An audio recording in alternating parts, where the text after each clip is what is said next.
শুভ সকাল আমার প্রিয় বন্ধুরা, তোমরা সবাই কেমন আছো? আশা করছি তোমরা সবাই খুব ভালো আছো এবং যে যেখানে আছো অনেক সুস্থ আছো। বাঁকুড়া জেলার ছোট্ট একটি গ্রাম থেকে আমি পূজা, আমার নিউ ব্লগ চ্যানেলে তোমাদের সবাইকে অনেক অনেক ওয়েলকাম, অনেক অনেক স্বাগত। দেখো, আমাদের গ্রামের পরিবেশের প্রথমের কাজ মাড়ুলি দিয়েই তারপর আমি বাসন টাসন ধুয়ে নিচ্ছিলাম। বাসন ধোয়ার পরে আমাদের যে ঘরের বাইরেটা সবসময় পাতা পড়ে কত নোংরা হয়ে যায়, তো সেখানটা আমি একটু ঝাড় দিয়ে দিচ্ছিলাম। তারপর দেখো, আজকে না আমি সকাল সকাল ভাত বস করে দিয়েছি।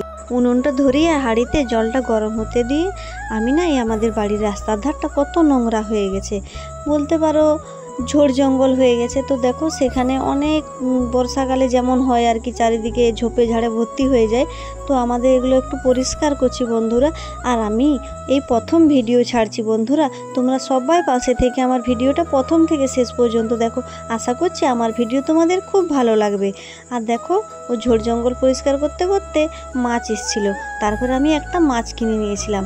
বাড়িতে আমি আর আমার বর আর আমার মেয়ে তিনজনে থাকি, একটা মাছ ছোট্ট নিলেই হয়ে যায়। তো দেখো, তারপরে আমি এখানে রান্না বান্না করছি। মাছ রান্না করার জন্য একটু সর্ষে বেটে নিচ্ছি। আর এটাই আমাদের রান্নাঘর। আর আমার সাথে তোমাদের সবার পরিচয় হবে প্রতিদিন আমার ব্লগ ভিডিওর মাধ্যমে। আমার সংসারের সমস্ত কাজ তোমাদের সাথে শেয়ার করব। এগুলো কি জানো বন্ধুরা? গঁদাল পাতা, এগুলো দিয়েও আমি একটা চড়চড়ি করে ফেললাম। রান্না বান্না শেষ করে আমার কিছু সেলাইয়ের কাজ ছিল জানো বন্ধুরা। আমি ভিডিও করার সাথে সাথে সেলাইয়ের কাজও করি।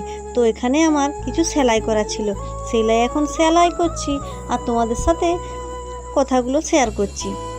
অনেক কষ্ট করে অনেক কিছু ভেবেচিন্তে আমি এই সোশ্যাল মিডিয়ায় এসেছি তোমাদের সাথে অনেক কিছু শেয়ার করব বলে। তাই বন্ধুরা, আমি প্রতিদিন আজকের থেকে ভিডিও ছাড়বো।